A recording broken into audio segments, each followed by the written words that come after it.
Some of the most popular videos that I have ever done on my YouTube channel have been about music distribution. And in 2020, this year, my pick for best digital distribution company was a company called ONErpm. I've had a lot of questions in the comment sections of my YouTube videos about why I chose ONErpm, even though I put the reasons in the video, but that's all right.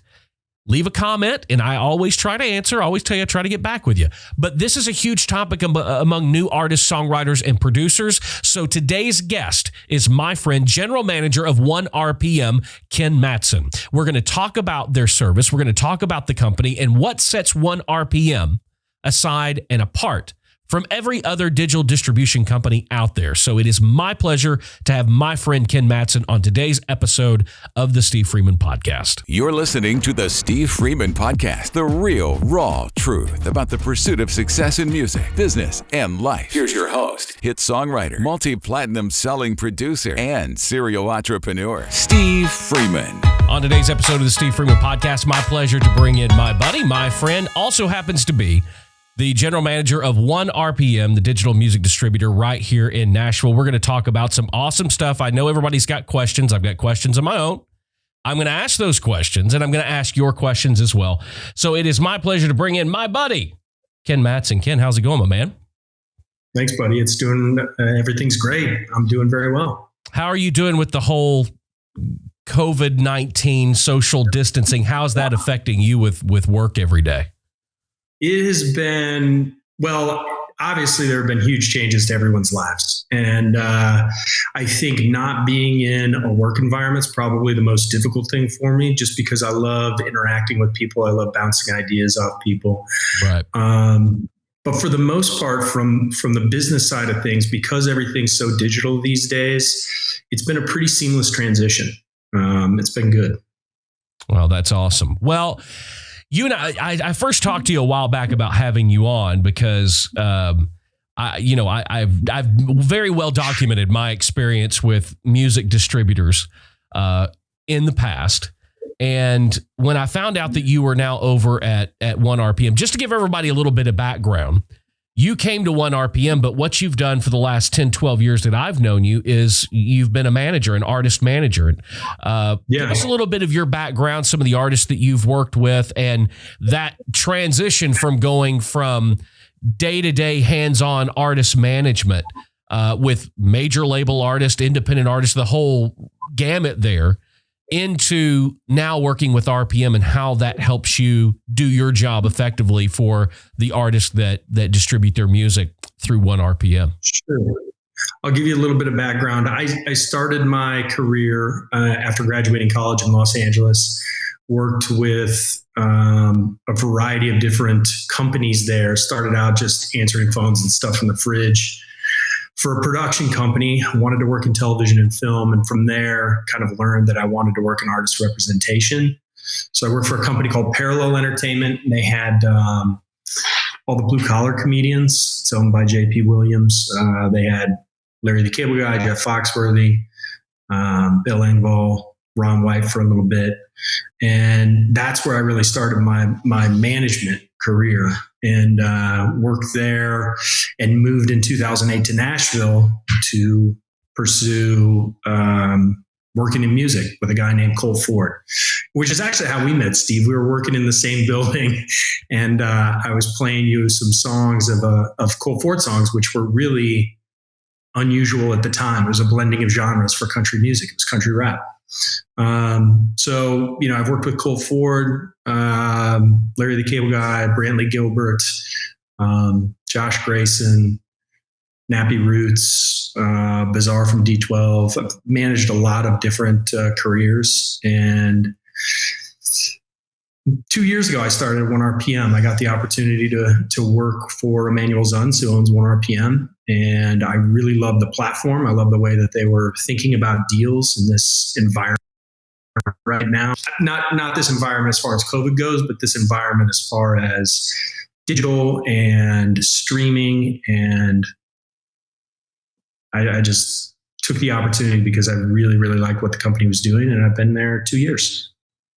Man, that's awesome. Well, I know your background a little, Inded, like you said, yeah, you and I met a long time ago when what you were doing at the time was really unheard of. There was no country rap, back then. And what Colt Ford has been able to accomplish has been amazing, and could even say that it has ushered in a completely new format, a completely new genre that right now is taking off. You and I have talked privately about people like Ryan Upchurch, the Lax, and other, and one could argue that those acts and bands and artists would not exist if it weren't for Colt Ford.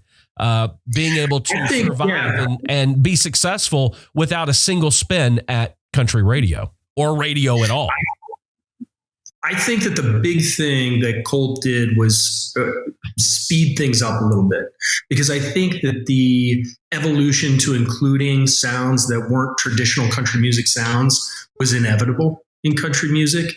And I think that he expedited that process. You saw a lot more people using 808. I mean, in 2008, people did not do that. I mean, It was a cardinal sin to put 808 into a country song. Yeah, there were no programmers in 2008. None. If they were relegated to the basements of publishing companies so that publishers could make demos cheaper. They certainly weren't appearing on the radio. Yeah, so I think that we were, Colt was, and we were just as an entire staff at Average Joe's, which, managed Colt's career, still is his label. I think we were very forward thinking. And when we started that, we thought that we were just going to get it played on the radio. We knew the audience. We knew that the music was extremely competitive. We kind of had a marketing spin for it. And then we quickly found out there were just a variety of reasons why that wasn't going to happen. And at the time, back in 2008, 2009, we had to find new ways to market product. And that just happened to be the internet and MySpace and Twitter and Facebook. I mean, Facebook was just emerging. You still had to have an EDU address to use it. MySpace was really the place for music discovery online. And we utilized the tools that were available to us because we could not play the country radio game. We weren't allowed to. We tried, but they weren't playing us. So we found alternative methods, which, again, all inevitable. That was where things were headed. We were just doing it early because it's what we had to do to get it done. Well, fast forward to now with you being at ONErpm, and it makes total sense for me for you to go from artist management to ONErpm because of the services that ONErpm, it seems to me, does take a little bit more of an artist first, artist centric stance when it comes to helping the careers of independent artists. And one of the things I want to ask you is, what, in your opinion, after being there 2 years, separates ONErpm from the different digital distributors out there? I think that there are a lot of things that separate us. I mean, you've got different classes of distributors, and we really don't consider ourselves a distributor anymore. We consider ourselves a digital solutions company or a music solutions company. So, TuneCore, DistroKid, all those services are distributing music, and ONErpm does, and so does Universal, and so does Warner. Everybody's distributing music. Right. Distribution really isn't that unique these days. And there are also a lot of companies that are popping up saying they're a distributor, but they're, white labeling a different service, Audio Salad or Stem or whatever it may be. And they're saying we're a distributor, but they're really a third party. They're passing your music through somebody else. We're direct, we're an Apple preferred distributor. And I think that that's important to differentiate those. We have marketing. We've got our platform. Our platform's pretty robust and has a lot of very, very, very cool tools for artists to use. It is actually getting an overhaul, and that'll be launched sometime probably at the end of summer, maybe early fall. So it's going to be a little bit more user friendly as far as just user experience and how intuitive it will be. Okay, I have to stop you right there and say something, because when I did my last video and I chose ONErpm as my digital music distributor of the year, I have been answering hundreds of comments and emails from people that are asking me. One of the things that people say a lot is that they felt like the dashboard and the interface was hard to use. I didn't find that. I've used it now, and I think we've put up 3 or 4 or 5. It was not difficult to me. It was very self-explanatory. So I don't understand where that's coming from. If you guys are doing this overhaul, what did you guys as a company see that other people may be seeing that I'm not, that made people think that it was somehow or some way difficult to use? Do you think that's maybe they've never used a digital distributor before, so some of the language was confusing? I think that's a big piece of it. I think so. There are a couple different things here to unpack. Number one, guys like you and I have used a lot of different, technical pieces of technology as it relates to the music business. So we understand certain things that I think a lot of people don't. You can say, hey, show me the metadata on your song. And a lot of artists aren't going to know that. And they don't necessarily need to know that. But this day and age, there are a few technical terms that, artists need to know if they don't have a manager, they don't have, a team around them, just so that when they're, going through these platforms, they can understand what they're doing. So I think that's a bit of it. The other thing is that I think we just have a lot in our dashboard. So, you've got obviously the upload process. You can upload video, send those to Apple Untitled. You can obviously do music. Then those processes are very similar, but they're not exactly the same. So I think that's just one component that can be confusing at times. We have marketing tools. There's a difference between a pre-save and a smart link, and you can make those directly from the dashboard as an artist. We have an accounting feature where you can split a royalty on a master. A lot of artists are going to ask about publishing. Where do I put in my publishing splits? And the answer is you don't put in your publishing splits, because streaming pays directly to the PROs. And Steve, you know what a PRO is, Performance Royalty Organization, but a lot of artists don't. No, that's true. That blows me away. Yeah. Well, I get asked, where do I start? Well, you need to start by joining ASCAP or BMI. Well, what's that? Doesn't DistroKid do that for me? And I'm like, oh my God. It never ceases to amaze me, the lack of education that people, and that's just me being honest. I'm like, if you don't know where to start, you've not done that amount, you don't need to be doing this. And I know you can't say that, but I can. No, well, but so I agree with you. Sometimes I am astounded that people, and there isn't a barrier to entry for the music business. There isn't a barrier of entry to be a manager. There isn't a barrier of entry to be a producer. You can just say that you are. You don't have to go to school for 8 years like a doctor does. You just do it. And I think that there are a lot of people that think, well, I'm just going to start doing this because I listen to a lot of music and I love music. Or an artist who's getting started playing music, they say, all right, I'm going to do this. And, they are a little bit naive thinking that it's easy, because, there are some things you just need to understand. That being said, here's where I sort of disagree with you. And I think that you'll respect this because you are an artist, you do create a lot. If the artist is truly an artist and they are focusing on their art, they don't have room in their brain for stuff like BMI, ASCAP, CSAC, metadata. They should be focusing on creating. That's how I look at it. And that's also a manager's perspective. Yes, I agree. But that is tantamount to saying that they are focused on the air conditioning and the engine in the car and don't realize that when they grab the keys to go out that it has no tires. I get it. But I see what you're saying. And I say this all the time. It's because we as creatives are focused on the creation. We are focused in the music business. Creatives are 99% of the time focused on the music and not on the business. And I think that's what I'm trying to do with everything that I'm doing, is going, look, the music is important, But what you hope to gain from that music will be completely impossible unless you have a foundation and understanding of the business first. Because the music is what you create. The minute, and I think this anyway, if you're sitting in your bedroom and you've got a Pro Tools setup or Logic Pro, or you've got a piano or a guitar, if you're in your bedroom and you're creating something, that's music. That's passion. But the very second that you expect that creation of which you've sat there and poured your heart and soul into, when you expect that to go anywhere beyond the boundaries of your bedroom door, that, my friend, is the music business. And when you want to put it out to the world, when the minute you want somebody else's opinion other than your own, you have entered the music business. And I think that it is inherent upon artists these days to get the information that they need.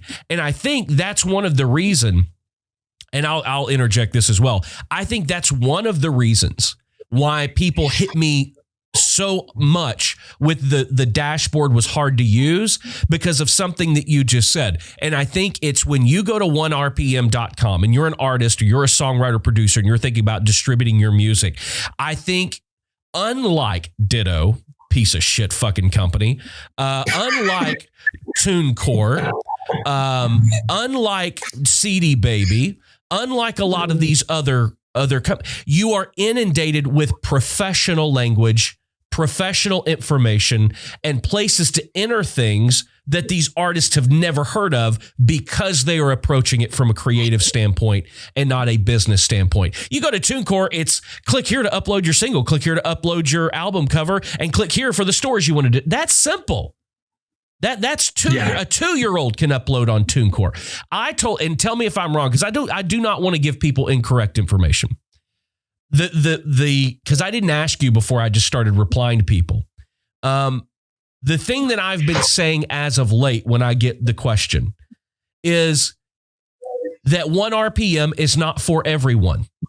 If you are looking to just simply throw your singles out there and get them out there and make them available, that ONErpm is more of a distribution partner, not just a music distribution company.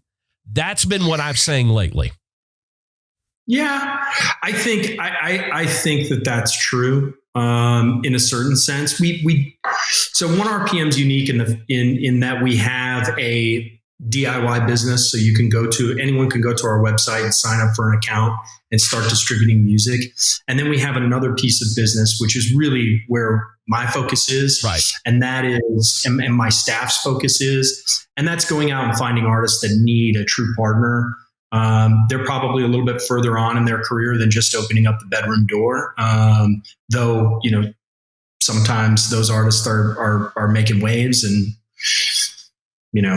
that ends up being anyway, get into that. But we're focused on part of a premium business. Well, that's why you guys, I was trying to explain to somebody the other day, yes, you have the ability, if you're that bedroom passionate creative artist, you can go on ONErpm and have your music professionally distributed. It's going to be safe. It's going to be protective. But then on the same side of the other coin, ONErpm also distributes record labels.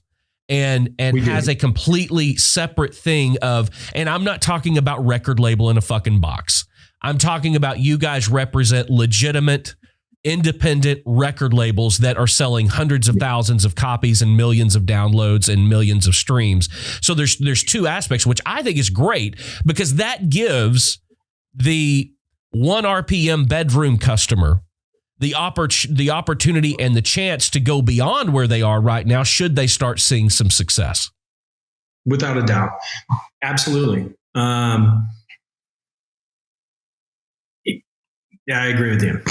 All right. So now I'm going to ask you a question that I keep getting. Okay.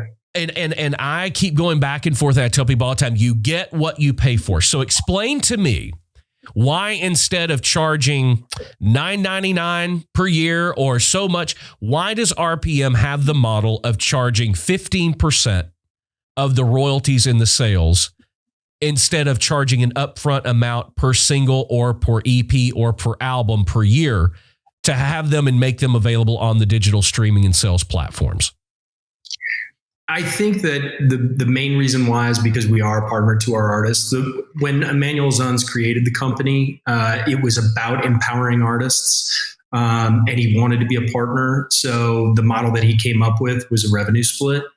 The 8515s for our DIY clients, I really don't do a lot with that. I'm not trying to get DIY signups. What I'm looking for is I'm looking for more established artists that need more support. I mean, we have an entire marketing team, which is also global. That's the other thing that's a huge differentiator for ONErpm, is that we have offices around the United States as well as in Latin America. We've got a huge operation in Brazil, where we've got a very large market share down there, which is where the company originated.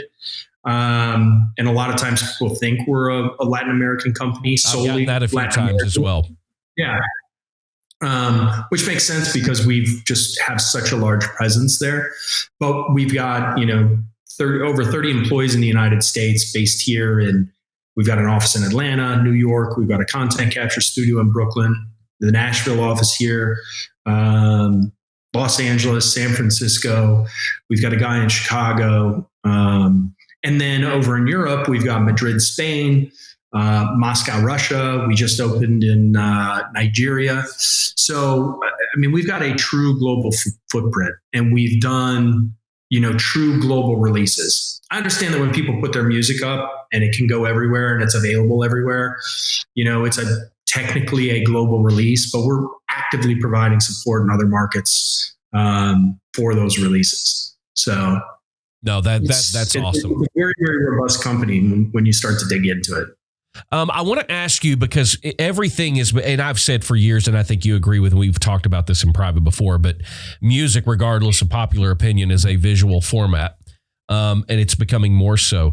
Talk to me a little bit about the video aspect and the video network side and part of ONErpm, because I got this question. Somebody the other day looked at the site, read everything, was looking at the contract, was looking at the agreement and everything. And they're like, they take 50% of your YouTube revenue. And I was like, okay, that's a 9-part thing that I'll need to unpack. And I don't have 3 hours to sit around and email this guy back. So explain to me how that works with ONErpm's relationship with the artist as it relates to YouTube and distributing and releasing your YouTube content through ONErpm. Yeah, so I think they misread the contract because we don't take 50% of YouTube revenue. Yeah, that's not the way I read it. Yeah, that's not how it works. And I believe I would actually have to look at the DIY terms because I haven't looked at them in a while, so I'm not exactly sure what the split is, but I know it's not 50-50. But our YouTube MCN is something sort of entirely different. And it's not something that we offer to DIY clients, but it is extremely powerful. So MCN is a multi-channel network, and that's where people bring their YouTube channels in and they become part of this network. And as a result of being part of this network, you get the deal that we have with Google for YouTube. Not the deal that Google offers just anyone that can go in and monetize. I think you have to have 1,000 subscribers to monetize your channel these days. That's a barrier to entry for our MCN is 1,000 subscribers. Then from there, the work that we can do once you're in our MCN and we're a manager of that channel, we can really help to optimize your channel. Whether that's putting watermark on there, whether that's properly listing your videos, individual videos, or creating playlists within your channel. And then we can do work outside of your channel where we can cross promote within our network. So we can find similar videos. Like Steve, if you were in our network, we would find similar podcasts, similar music podcasts. And wait a minute, there are other music podcasts out there? This is the only one, Ken. You're the only one. Shit, you are on the fucking shit. Right. Everyone's a follower. Okay, continue. So you would go out, you would find similar channels and cross promote. So then, people that are interested in what you're doing would then be suggested your video and they would go, I'm going to check out Steve, and so they'd listen to it. And the same for music. Okay. But say it's not. It is not 50%. Same for music video. Same from the perspective of how a channel is organized and the marketing techniques behind it. Right. Completely two totally different things. Right. Apples and oranges. But for the sake of argument, let's say and this is what I said to the guy. I quick messaged back. Even if it was 50%, that is 50% that you're going to get of something you wouldn't have had anyway. It's true. So it is not 50%. But if it was, it's 50% more you're going to get that you wouldn't create on your own. So I guess what I'm saying is there are a lot of powerful tools that ONErpm has to offer. I do want to get in. We touched on this a little bit, but I want to ask you about the rights management and publishing side that you guys offer. Now, I have always said I encourage people to go affiliate directly and affiliate with their PRO directly. Pitch me on the idea of going through ONErpm for their rights management and publishing rights and administration. So there are a few different things here that I think that your advice is good advice. And I think if we go back to earlier where we were talking about artists that perhaps haven't reached a certain point where they understand that, or maybe they're, very successful and don't want to learn about it. I think that there's sort of a turnkey system where you can, just sort of opt in and say, hey, go ahead and handle my rights administration for my publishing. And we're happy to do that. And I think that's 85-15, which is a pretty competitive split. As far as admin goes, I think you can probably find cheaper. You can definitely find more expensive, but I think that that's a very fair rate for what we do.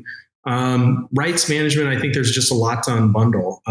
Neighboring rights outside of the US, there's a lot of companies that don't do that. And a lot of artists don't understand the concept of sub-publishers. And when you've already got those relationships in other markets and overseas, it is very important. And if you yourself wanted to take the time to go get a publishing administration company, which first off, let me say this and let me make this very clear. A publishing administration deal is no different than a record deal or a publishing deal in that none of you are going to be able to go get a deal with the publishing administrator or a reputable one anyway, unless you've already got a catalog that is developing revenue. They have no interest in just signing up to administer people's publishing that do not have significant revenue coming in. So going back to the point that you had, this is to me, it's an all-in-one solution that gives somebody that ability to have a publishing and rights management that is set up, that's turnkey, that's all under one roof, that prevents them from going out and wondering, well, hey, I had, this song on radio in South Africa or in Indonesia or in Norway or in Germany. And you may be with especially if you're doing it on your own, you have no way of knowing if your PRO is in fact going and collecting from those sub-publishers in those other markets. And that's something that you guys would take care of and make very simple for them. Yeah, it's super simple. Yeah, it's very simple taking care of that. And then also, I think that there's a sort of a rights administration a piece that just sort of relates to digital in general. That's just turnkey and very, very easy. So as you said, it's an all-encompassing thing, makes it very simple, makes it very easy for the user, makes it very simple for the artist. We've done actual publishing deals. Like full-fledged publishing deals on some of our artists. But again, that's sort of a different business than the DIY. And there's just a lot. Is there a specific, because I know we're going to get this question, so I'll just ask it. What are the difference or the parameter or the ceiling for someone to go from DIY to the more hands-on partnership program with ONErpm? There isn't a specific answer for that. It's how do you get a record deal? What's the level you have to achieve to do that? There isn't a hard, set, fast rule. Obviously we want the music to be great. Everything that I'm looking at, I think, is good. And we want there to be some sort of momentum or something that sort of catches our eye. We do have a way when we're looking at when all of our A&Rs across the United States and globally, when we take a look at an artist, there are certain metrics that we'll pay attention to. So Spotify followers are important. Spotify monthly listeners are, I think, less important than Spotify followers. We'll look at, YouTube subscribers is a big one, total YouTube plays. Those are really, really sort of, those are very hard and fast things that you would look at that are going to give you very specific data. And then it's a numbers game. You have to be on a forward trajectory. Yeah. And then there's that sort of, magic behind it, which is, do we feel the music's moving? Do we feel it's saying something important? Do we feel it's, entertaining? Are people going to want to listen to it? How does this fit into the genre? Does it not fit in any genre? And is that why we're interested in it? Right. Is it breaking barriers? There are just so many different things to sort of look at. But what we're looking at sort of as A&R for that service, we're looking for a little bit of momentum. Sometimes, we do a lot of catalog deals as well. So we're taking a look at catalog and what revenue that's generating over time. There are a lot of different things we look at. But then once we get the artist in, and we're trying to we do all different kinds of deals. I think that's what's so exciting about this moment in the music business is that, number one, there's just a plethora of different deals out there to be done. And then number two, I feel like they're pretty artist friendly right now. Right. Extremely artist friendly. And I think that's going to change in a few years. I really do. But, right now, I think it's a time for an artist to be putting out music. And when they put it out with us, let me talk a little bit about sort of how we organize our business and this service that I'm specifically talking about. ONErpm. When I talk about ONErpm, I think this is what I think of. I don't necessarily think too much of the DIY side because it's not what I'm dealing with on a daily basis. But we've got, number one, an account rep, an A&R, and that would be someone like me. And we've got, some very, very seasoned professionals that are doing that in the United States and around the globe. But I'll focus just on the US since that's what I handle. So we've got that A&R rep. That's sort of the initial point of contact. And then we have project managers that are grouped by genre. So that we've got somebody that handles pop music and works with the artist to create, a timeline, a plan, and then all these different services and marketing initiatives that we can put in play. We've got somebody that does country, somebody that does EDM, somebody that does reggae. We've got a lot of different project managers. And then below that, we have specialists, or not necessarily below, but in coordination, we have specialists that are actually going out and doing a lot of the execution of those plans in coordination with the project manager. So we have, obviously our YouTube team is very robust and we do a lot of work on that end. We have a separate YouTube advertising team, and I feel like our YouTube advertising team is fantastic. I know they are just because of other services that Steve, you and I have used in the past that, we outperform on a regular basis. So I'm extremely confident in that. We have social media advertising company, or a social media advertising specialist team that can do ad buys within that. Then we've got, some graphic design elements. And then there are other things that sort of get pulled in there, other specialists. We've got some people that are specialists with video content capture. We do some of that. We've got a studio in Brooklyn, as I mentioned, that has an amazing photographer, videographer that runs it. His name's Rafa. He's a great guy. And, that's a service that we provide that's included in these other deals that I'm talking about that are far more like a partnership than anything else. And then we provide those services and we set goals and we build out a plan to achieve those goals. And, hopefully we continue on. We've had clients that have been using ONErpm before I got to ONErpm that are still there and have grown from, had modest beginnings to now having a very, very, very significant business. And I think that that's really what what it's about, what ONErpm's partnership is. It's about empowering the artist and then helping them to grow this business that they have and providing them expertise in areas that they may not have expertise in.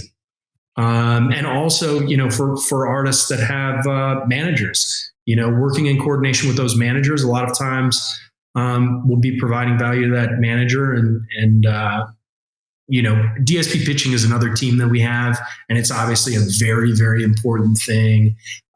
It's what people are concerned about, editorial placement, specifically on Spotify.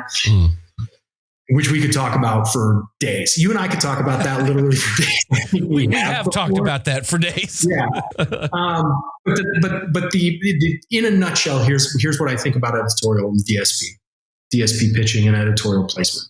And when I say DSP, I mean digital service provider. So Spotify, Apple, Pandora, Amazon, Deezer, Tidal, all the way on down the line, YouTube.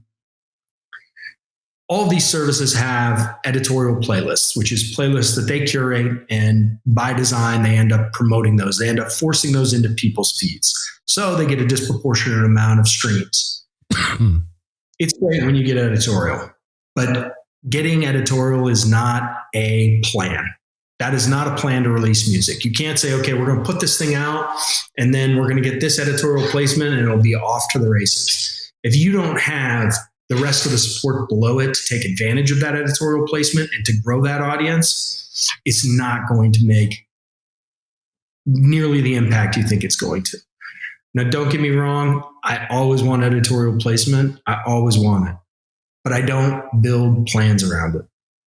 That's not what we do. We don't plan around that. We understand how extremely important it is, but we want to be able to grow the business with or without DSP support. I mean, if you take a look at the history of the internet and sort of what happens, MySpace was the biggest music player for streaming music outside of maybe Napster. But at that time, I mean, more people were streaming music on MySpace than any other platform that I knew of. And it almost disappeared overnight. Those streams just completely dried up. People left. You lost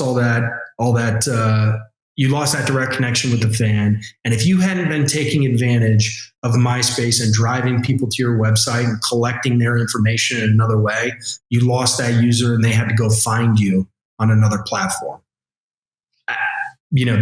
I don't want to build my business around that. I don't want my artists to build their business around that. I want them to, have strong marketing foundations behind their projects. I want to have, quantifiable goals that we can put forth, that we can put a plan together for and achieve those goals and hopefully continue to grow the business. And hopefully people like the music. That's the other thing that you can't do. You can get in front of everybody, but you can't make them listen. That's a really hard part. No, that's the truth. And, that's what, one of the things that because I get more questions on Spotify playlist promotion and all of that than probably just about anything. And I try to tell artists that is such an imperfect science that it's almost like what you said. That cannot be your plan. It cannot be the bedrock that we're going to release this and we're going to get it on New Music Friday, or it just, the likelihood of that happening is just not high enough that it should be a pillar of the release plan and of the marketing plan. And there are roughly 500,000 songs globally every week. That was the last number I heard. So you're looking at a New Music Friday US is what, 80 songs maybe? So 80 out of 500,000. And then, by the way, if you get that editorial support, it's gone the next Friday. What are you going to do after that Friday? What are you going to do when next Friday rolls around? Right.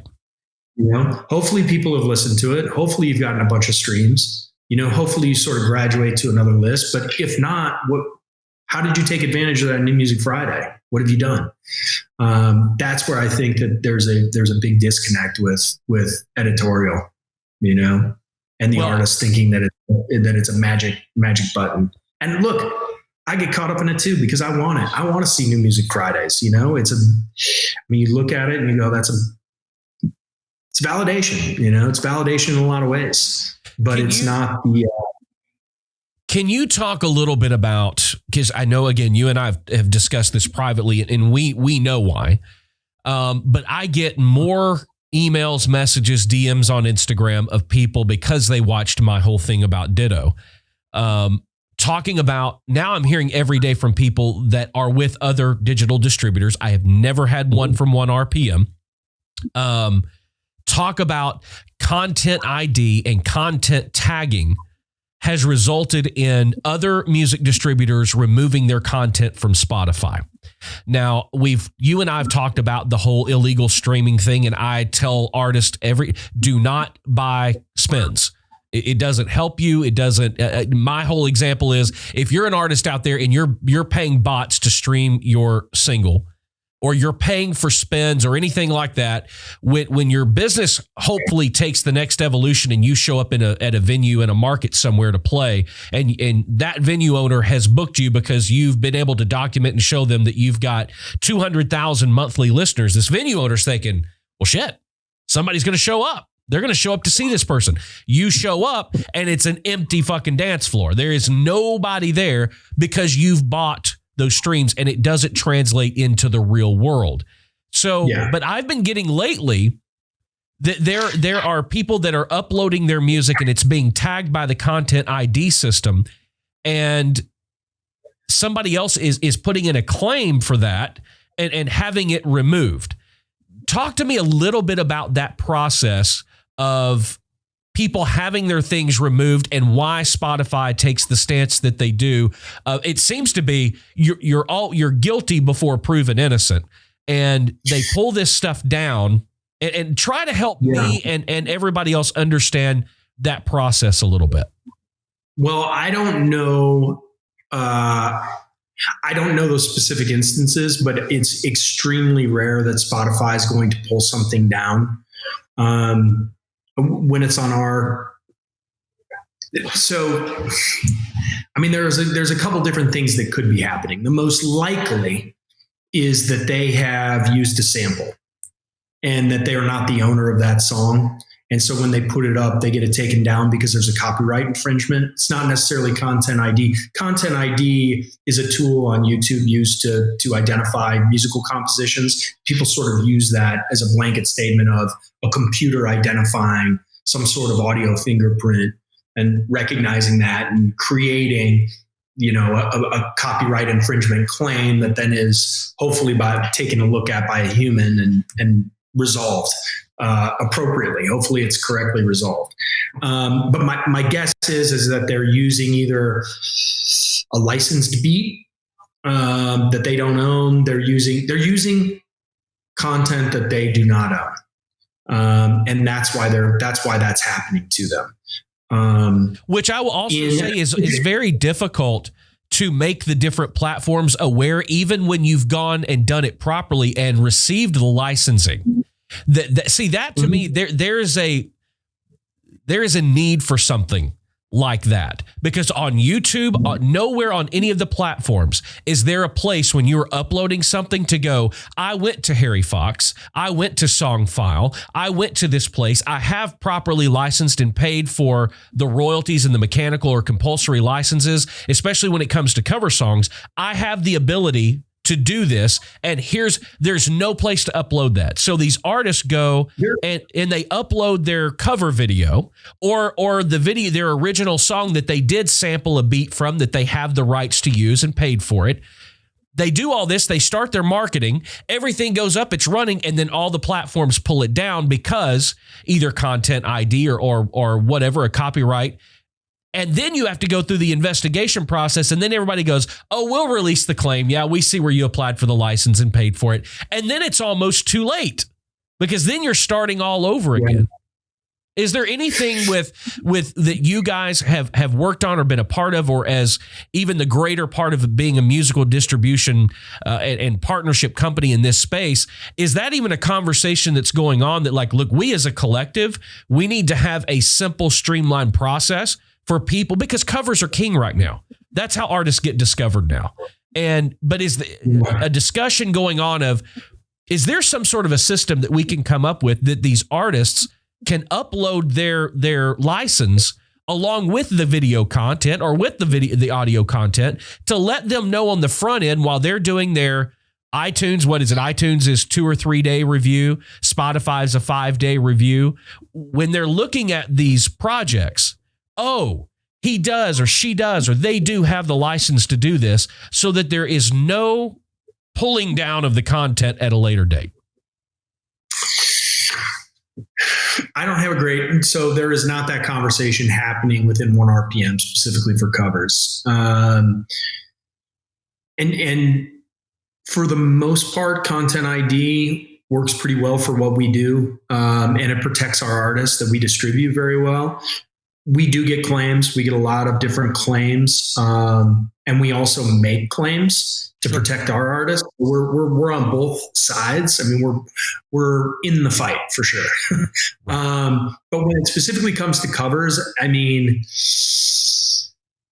I just don't have enough experience specifically dealing with covers to be able to give a blanket statement that's going to fit every different variation out there for that.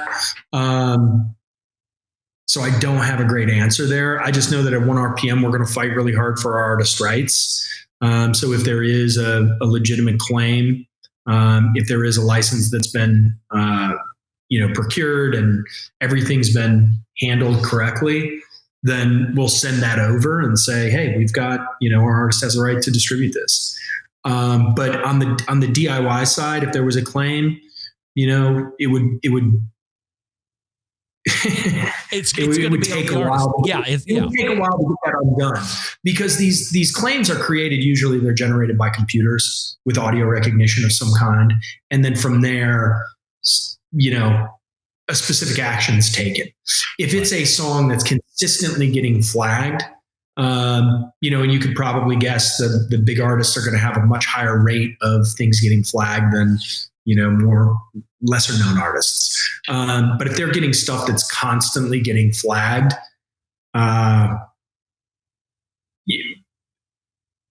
if Spotify is getting something that's constantly getting flagged, right, and then you're doing a song that's similar, even though you have gone through the right process, there's a good chance you're just going to end up as part of the flagging process and just be ushered out, even though you've done done everything correctly.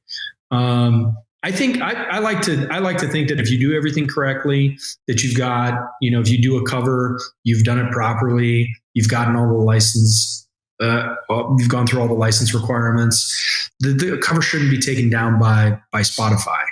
I know that Apple, I was just looking through their rules, which anybody can look up. I don't know, maybe I can get that link for you, Steve. It's pretty easy to find, but they've got a whole best practices and set of rules that they have on iTunes and Apple Music. And there is a note in there about sound-alikes. So, it just says it right there. If you sound too close to this artist, if you do the cover too well, right. You know what I mean? Like, if you sound like Taylor Swift, that's a problem. Which artists shouldn't be doing anyway. If you're going to do a cover, do it completely different. Because if you want to hear, Taylor Swift something, then go listen to Taylor Swift. Don't copy Taylor Swift. We've already got one of her. Do something original with your cover. Yeah. That I think will help as well. Not getting just flagged, right away. Yeah. And then I think a lot of people are probably, I run into this pretty often when somebody will, and this actually gets pretty complicated, but you should do a whole nother podcast on this, but licensed beats through these sites, specifically for rap music.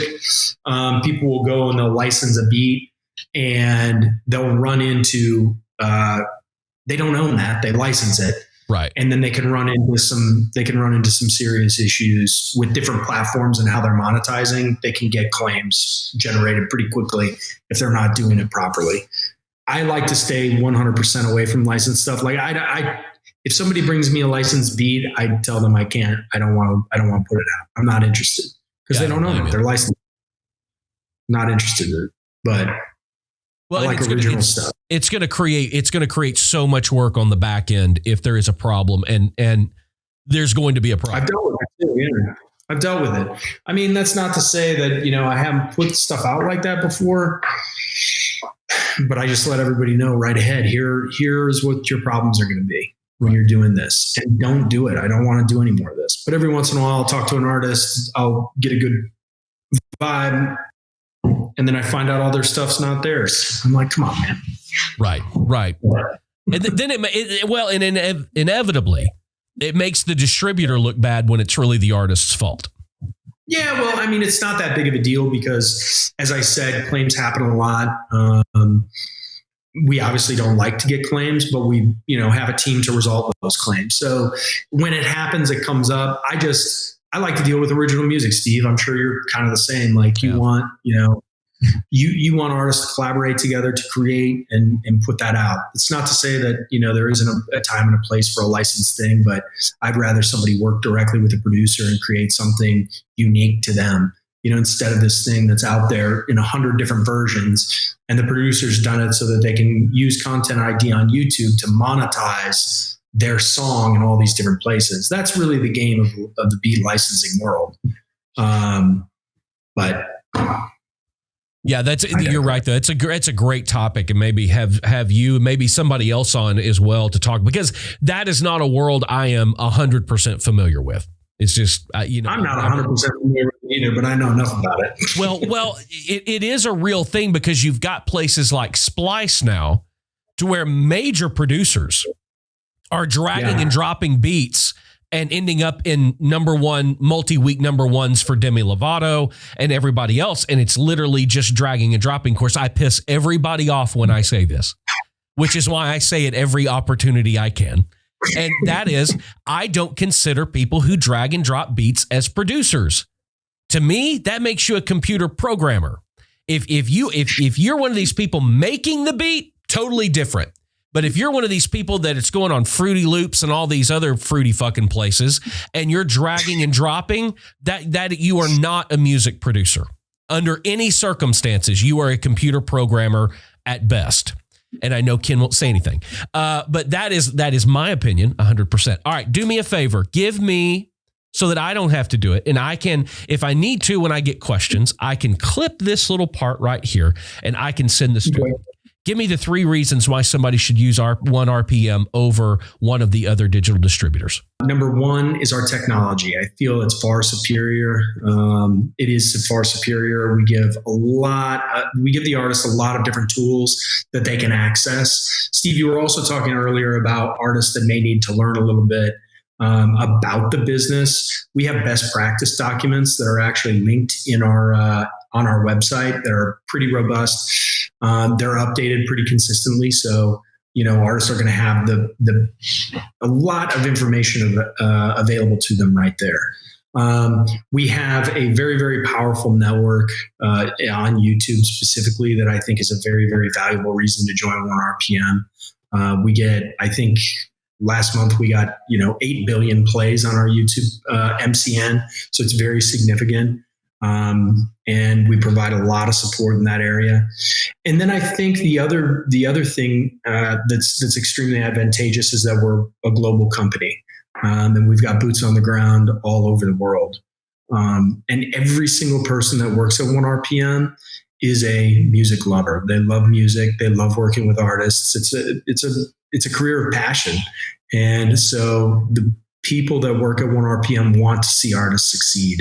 And we do, at least I know I do, go out of my way to try to make sure that the artist is taken care of and that their work's being properly monetized and that they're properly protected. Those are, I guess that's a little bit more than 3 reasons, but those would be the main reasons for me why someone should join. That's awesome. I think those are the 3 best reasons.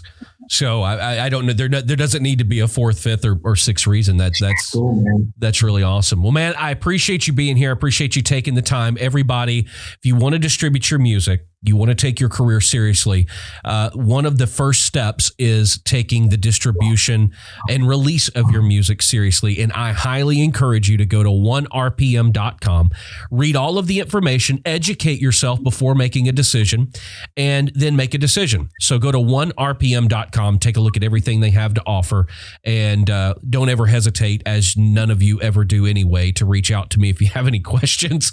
I'll be more than happy to answer them for you. I've used ONErpm. We're using ONErpm on an artist right now, and then a really big artist we're about to be working with, we're going to be using ONErpm for that as well. So I only recommend things that I'm willing to put my name on the line for as well. And I'm telling you, I've known Ken for over 10 years, and I'm loving the results we're getting with ONErpm, the ease of use.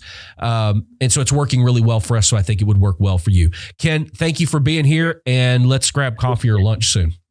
Thanks, Steve. I hope you guys got as much out of that as I did. Ken is a great guy, and I hope you got some very valuable information about digital distribution overall, about some of the processes that you need to be thinking about. More importantly, how you should be educating yourself about the business, how the business works. Before you even get to the point of needing a digital distributor, you need to know the fundamentals and the basics of the business, so that when you get to that point, you know that you're dealing with the right company and you're dealing with the right people, and there are no surprises that come down the road, like so many of you have given me examples of that you've had issues with. Knowing and having a good basis of the fundamentals of the business of the music business is going to save you so much heartache down the road. For those of you that are interested in working with ONErpm, go to ONErpm.com and check out everything they can do for you and your career. So I appreciate Ken being here today on the podcast for sure. If you're watching the video version, you've got questions,